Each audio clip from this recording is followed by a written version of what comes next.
Assalamualaikum warahmatullahi wabarakatuh. Alhamdulillahirabbil alamin wa bihi nasta'in wa ala umuri dunya waddin wa ala alihi washabbihi ajmain. Rabbi shrah li sadri wa yassir li amri wahlul 'uqdatam min lisani yafqahu qawli. Anak-anakku, bagaimana kabarnya? Mudah-mudahan ada dalam sehat walafiat ya. Sebelum kita belajar, marilah kita membaca basmalah terlebih dahulu. Bismillahirrahmanirrahim. Anak-anakku, pada materi kali ini Bapak ingin menjelaskan tentang perilaku hormat dan patuh kepada guru dan orang tua. Adapun peta konsepnya adalah sebagai berikut. Nah, perilaku terpuji. Ini banyak sekali ya anak-anak. Perilaku terpuji itu diantaranya yang akan kita bahas adalah jujur, hormat, dan patuh. Nah, adapun untuk materi yang pertama, kita akan membahas tentang perilaku jujur. Jujur itu apa sih? Yang pertama yang akan kita bahas adalah perilaku jujur. Apa itu perilaku jujur? Jadi, jujur itu artinya benar. Dia menuturkan sesuatu dengan yang sebenarnya, sesuai dengan keadaannya, sesuai dengan kenyataannya, baik dalam ucapan ataupun perbuatan. Nah, anak-anak, sifat jujur ini terbagi ke dalam dua bagian. Di antaranya ada jujur di dalam ucapan dan ada jujur di dalam perbuatan atau tingkah laku. Contohnya, contoh jujur di dalam ucapan nih, misalkan kita misalkan melihat suatu peristiwa. Nah, kita melihat suatu peristiwa. Contohnya seperti ketika di jalan, kita pergi ke sekolah, kita bertemu kucing. Nah, kucing tersebut misalkan tertabrak oleh mobil. Nah, ketika itu kita memberitahukan kembali kepada teman kita atau kepada orang lain. Nah, misalkan kata kita, oh saya tadi ketika di jalan melihat harimau yang tertabrak mobil misalkan. Nah, itu adalah peristiwa atau perilaku tidak jujur di dalam perkataan. Nah, adapun kalau misalkan jujur, sampaikan yang sebenarnya, tidak dikurang-kurang, tidak ditambah-tambahkan, tidak dilebih-lebihkan. Nah, itu adalah perilaku jujur di dalam ucapan.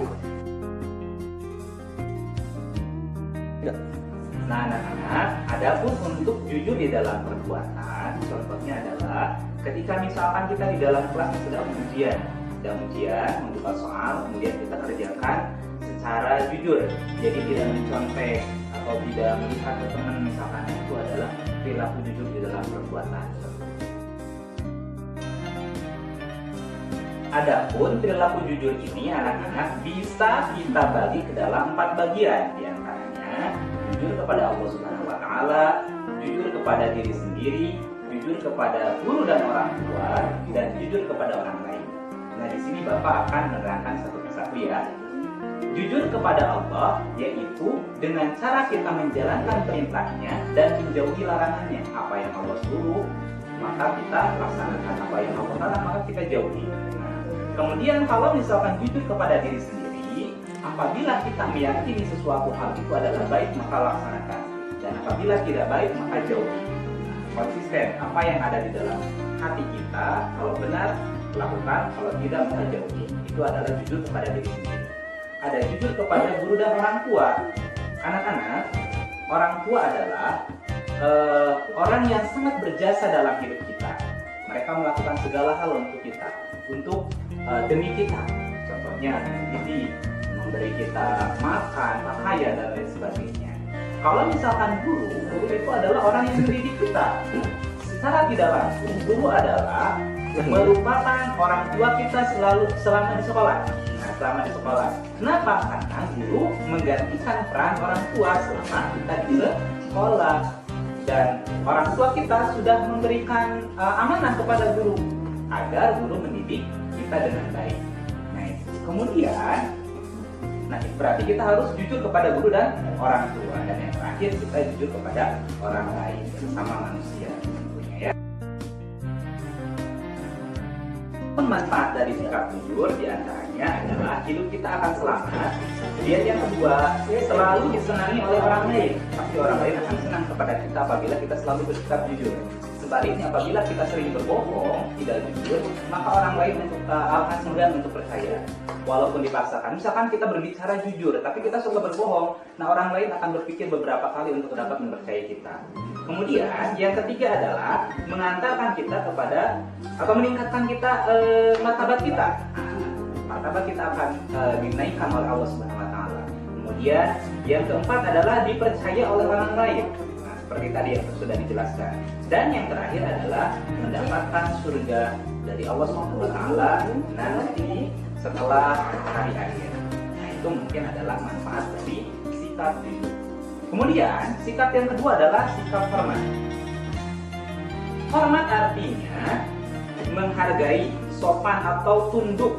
Sikap menghargai yang timbul dari diri sendiri terhadap orang lain, nah itu adalah hormat.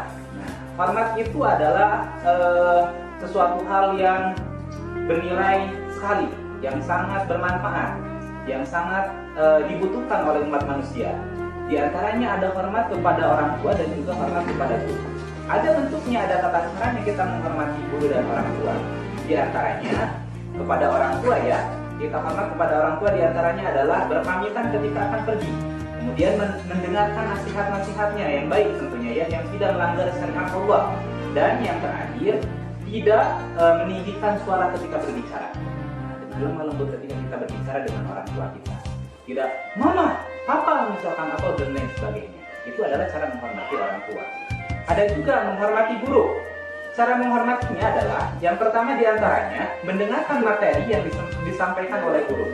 Kemudian tertib di dalam kelas. Nah itu adalah menghormati guru. Atau misalkan ketika kita berpapasan dengan guru kita ucapkan salam atau salam. Nah itu adalah cara menghormati guru. Kemudian yang terakhir yang akan kita bahas adalah sikap patuh. Nah sekarang kita akan membahas tentang perilaku patuh. Patuh artinya suka menurut, taat atau disiplin, taat pada perintah.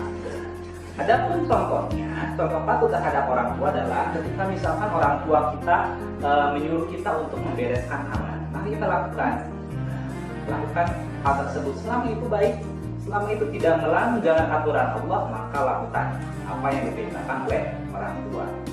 Adapun contohnya patuh terhadap guru, yaitu disiplin saat hadir atau tepat waktu ketika kita pergi ke sekolah ya, jadi tidak terlambat. Kemudian mengerjakan tugas yang diberikan oleh guru, nah itu adalah salah satu atau sebagian contoh dari patuh kepada guru dan orang tua. Nah anak-anak, untuk bahan evaluasi di sini Bapak ada soal ya sebagai berikut ya. Boleh nanti kalau misalkan terlalu cepat videonya nanti boleh di screenshot ya soalnya anak-anak. Nah ini coba dikerjakan. Ini sebagai bahan evaluasi ya. Apakah kita sudah paham atau belum materi tentang hormat dan patuh kepada guru dan orang tua. Itu saja mungkin anak-anak yang dapat Bapak sampaikan. Mudah-mudahan ada manfaatnya. Kita akhiri saja ya dengan doa subhanallah. Asyhadu an la ilaha illa anta astaghfiruka wa atubu ilaik. Akhirul kalam. Wassalamualaikum warahmatullahi wabarakatuh.